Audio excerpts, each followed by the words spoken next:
Dito po sa lungsod ng Batangas ay higit na bigyan ang handog ng pamahalang lungsod sa mga mamamayan, lalo na para sa mga mismos at mga kabataan.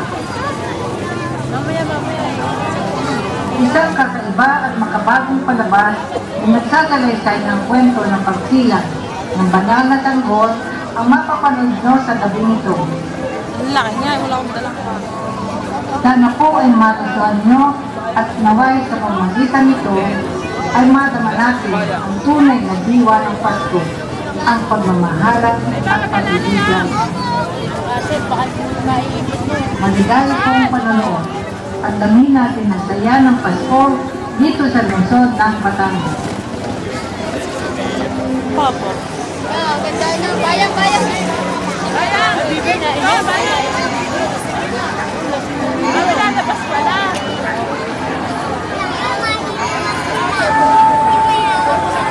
May nalabas mo. Yung bibi, may nalabas! Lola, bibi. Tama, bibi. Mahigit na 400 taon ang nakalipas mula nang magsalita ang propeta ng lumang tipan.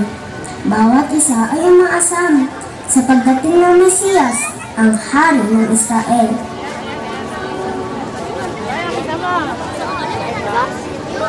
Nang panahong iyon, iniutos ni Emperador Augusto na magkaroon ng census sa lahat ng nasasakupan ng imperyo ng Roma.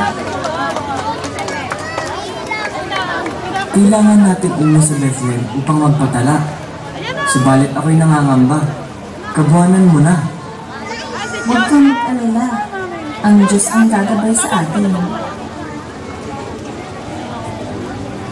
Hindi naging madali ang kanilang paglalakbay dahil sa kalagayan ni Maria na nakasakay sa asno.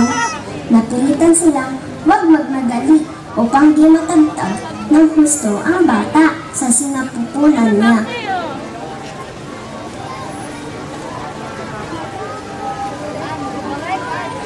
Maraming tao ang nagtungo sa Bethlehem at dahil dito, nahirapan silang maghanap ng lugar na matutuluyan.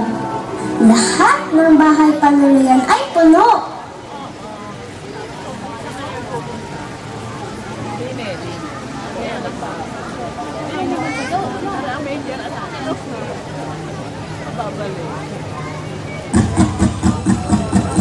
Meron po ba kayong lugar na pwede namin matuluyan? Puno na ang mga silid. Ngunit, maaari kayong tumuloy sa sabsaban kasama ng mga hayop. Kahit papano, meron kayong matutuluyan ngayong gabi.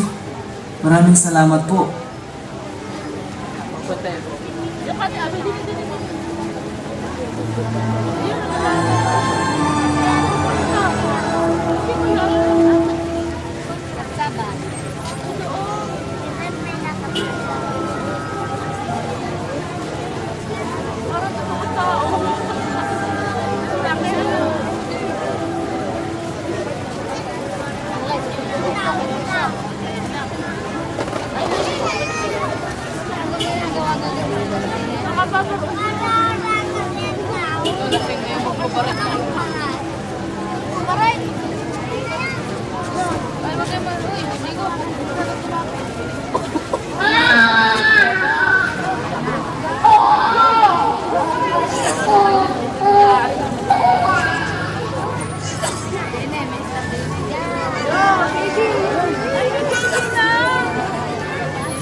Huwag kayong matakot. Ako'y may dalang magandang balita para sa inyo na magdudulot ng malaking kagalakan sa lahat ng tao. Isinilang ngayon sa bayan ni David ang inyong tagapagligtas, ang Kristong Panginoon. Ito ang inyong palatandaan. Matatagpuan ninyo ang isang sanggol na nababalot ng lambing at nakahiga sa isang sapsawan.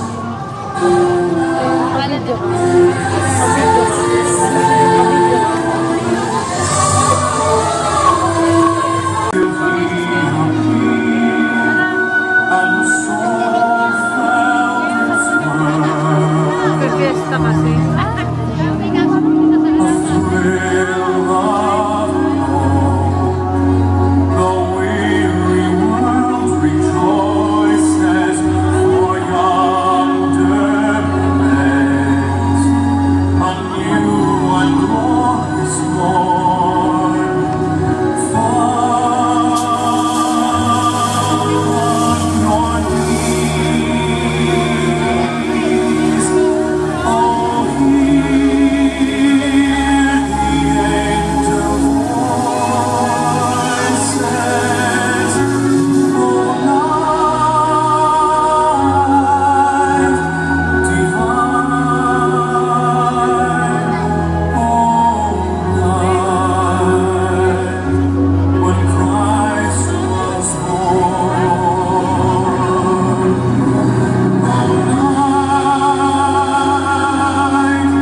sa Diyos sa kataas-taasan at sa lupa'y kapayapaan sa mga taong kinalulugdan niya.